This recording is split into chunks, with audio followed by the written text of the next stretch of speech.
Hello and welcome back to No Bullshit. Today we return to talking about the new head honcho in SJW YouTube, Lilly Singh, aka Superwoman. Well, she originally went by that screen name, but she's not so super if you ask me. And now she's just going by Lilly Singh, and she's really been getting around lately. Not only is Lilly still getting promoted like crazy on YouTube because she goes along with their minority pushing and left-wing politics, but also Lilly's been appearing on TV shows, movies, and even in some major corporate commercials. That brings us to today's topic. Singh recently was sponsored by Olay, a multi-billion-dollar skincare company known for their oil of Olay products, used to clean skin, exfoliate, and to remove makeup, stuff like that. And well, it looks like Olay is following in the footsteps of Nike here. Nike, of course, previously made a preachy, over-the-top political commercial with Colin Kaepernick a few weeks back, and it was certainly met with its own little controversy, which led to lots of backlash towards Nike, and even a number of protests. And now, we see the Olay company is doing the same kind of thing, this time with the YouTuber Lilly Singh as their spokeswoman, whatever. The campaign is called #FaceAnything, which appears to be a pun of sorts. Not only are Olay customers using their products on their faces, they're also being encouraged to face anything in the public, seemingly going for an empowerment type, bullshit, girl power angle here, as you'll soon see in the commercial. But before we get to the video, which is short but there's still plenty of social justice warrior silliness to talk about in it, but before we get to that, let's take a look at the video's description so we can see what we're getting into today. As women, we have been told we're too something, too emotional, too ambitious. In the same breath, we've been told we aren't enough. At Olay, we know that women are tired of being judged as too this or too that. We are never too anything. We are fearless like that. Together we can face anything. Through powerful stories from a diverse group of fearless women, we are celebrating all women who are rejecting these labels and boldly standing in their skin, ready to face anything. Well now, I think you can already see where this is going. First things first though, I think this whole let's get woke and progressive and SJW and use it to advertise stuff, well, this trend is bullshit. Not only does it not work, people hate being preached to, especially with advertisements, but also, more importantly, this shit isn't helping anyone. They're trying to pretend they're helping the little guys, the whammons, and the poor minorities, but they're really not at all. Because for the most part, there's really nothing to help here. Women and minorities have equal rights, and they're certainly not oppressed here in America. Sure, they still have problems and issues which could be addressed, but I'm not seeing anything relevant or real mentioned here. And truth be told, I really don't think these actors and companies actually care that much about the social justice they preach. They could give two shits about these problems, which really aren't problems at all. If they actually cared about women and minorities, they would address real problems they actually deal with, not fake bullshit like being called too emotional. If someone calling you too emotional or ambitious is the biggest thing you're going to have to address here, then, well, you're not really that oppressed or marginalized in my opinion. And who the hell is telling women this anyway? Who is saying women aren't enough? I've never heard anyone say this, and I've certainly never seen any videos or quotes about it here in America. Really, it sounds like this ad campaign is based off of building up this anti-women, oppressive male narrative. They're building up this straw man that really doesn't exist. With all that said, I think that's more than enough of an introduction for this. Let's go ahead and check the commercial out. We are never too anything. People told us we were too ambitious. They told us we were too outspoken, too strong. We had to be strong for ourselves and all the women like us.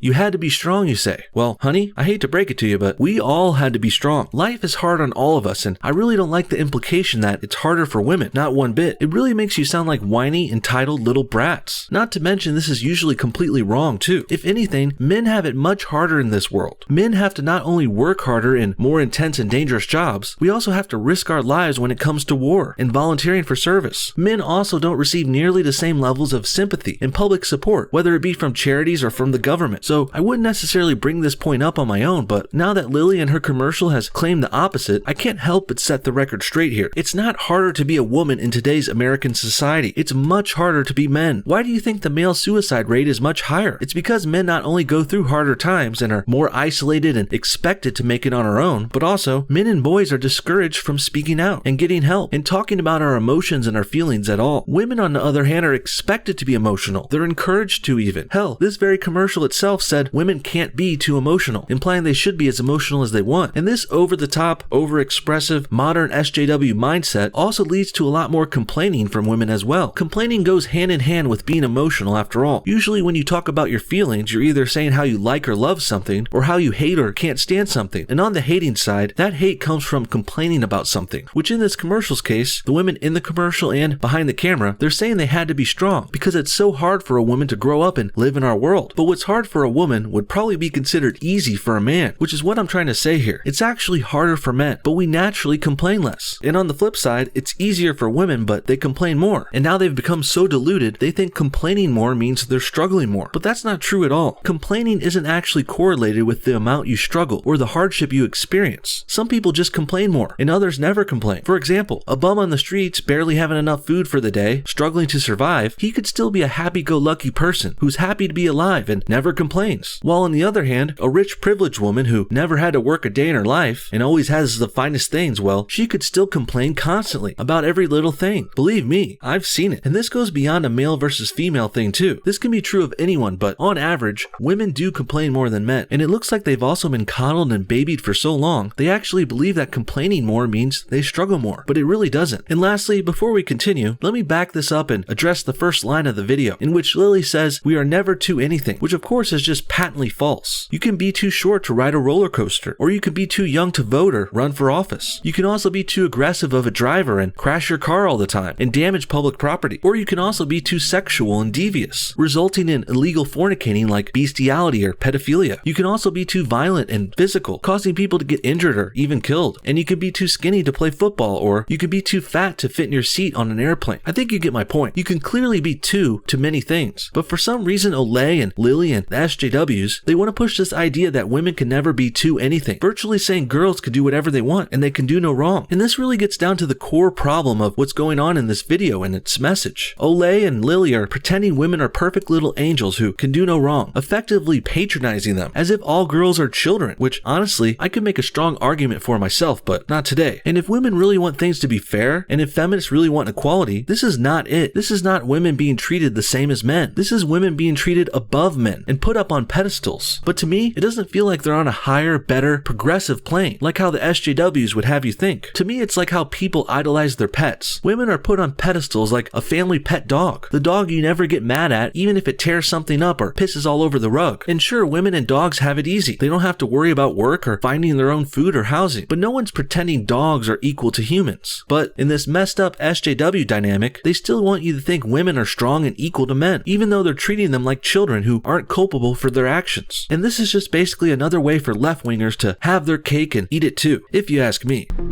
I'm fearless. Before we were even born, we were given a rule book about how we should live our lives.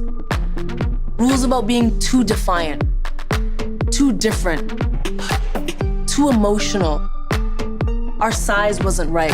Who gave you these rules? Where is this rule book coming from, lady? Now, I won't deny society has a certain set of rules, and the public has certain expectations they have of people too, but no one is forcing you to go along with this. This isn't communist Russia. You can be a rebel or an outcast or a rogue if you want in America. Women don't have to have long hair, for example, as you'd expect. You could shave your head if you want. It's not illegal. Sure, you might get some comments or some funny looks, but let's not pretend that's oppression or something. That's just people thinking you look funny, which you probably do. And also, you do realize men are given these same kinds of rules as well. The main difference is we don't complain as much. As I said before, women just complain more, even though their lives and rules are in fact much easier. So again, I don't see how this is an exclusive thing for females. I do see that you're advertising a female-centric product though, and to me, it looks like you're trying to virtue signal, adding in a touch of feminism here to grab attention and spark a debate, despite the fact that this message is both outdated and unnecessary. Women aren't struggling or oppressed, not in the West and certainly not in America. Now, I'm not saying life is exactly easy either. It can certainly be hard, sure, but that's true of both genders. Let's face it, we have equal rights and opportunities in America, and that's really what matters. So seeing companies like Olay and the presenters like Lilly pretend this isn't true is kind of pathetic, and it's particularly scummy and sketchy considering this is how they're making their money too.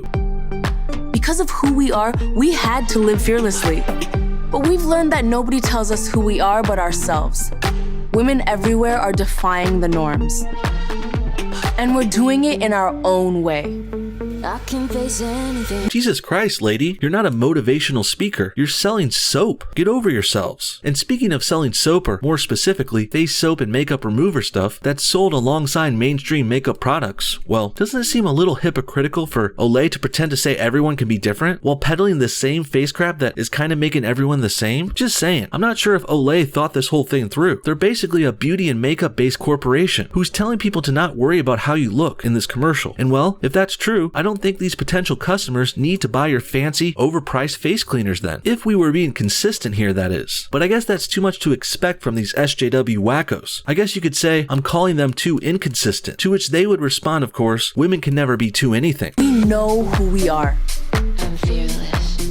We're fearless like that. Well, if you have to make a video about how strong and fearless you are, you probably aren't. A really powerful person doesn't have to go around announcing it all the time. Or as Tywin Lannister would say on The Game of Thrones, any man who must say I am the king is no true king. Also, do you think this chick on the screen is white? She's probably Hispanic or something, because if she is white, she would be the only white person in this whole video. And she only gets like 1 second of screen time too. Not that I really care, but it's pretty obvious this SJW shit show is going full diversity here too. Diversity meaning less whites, of course. And if they're allowed to say, hey, let's make sure this thing's all diverse and all minorities, well, then I think it's fair for me to respond asking, where are the whites? Especially considering this is an English language ad campaign directed at American audiences, who, of course, are majority white.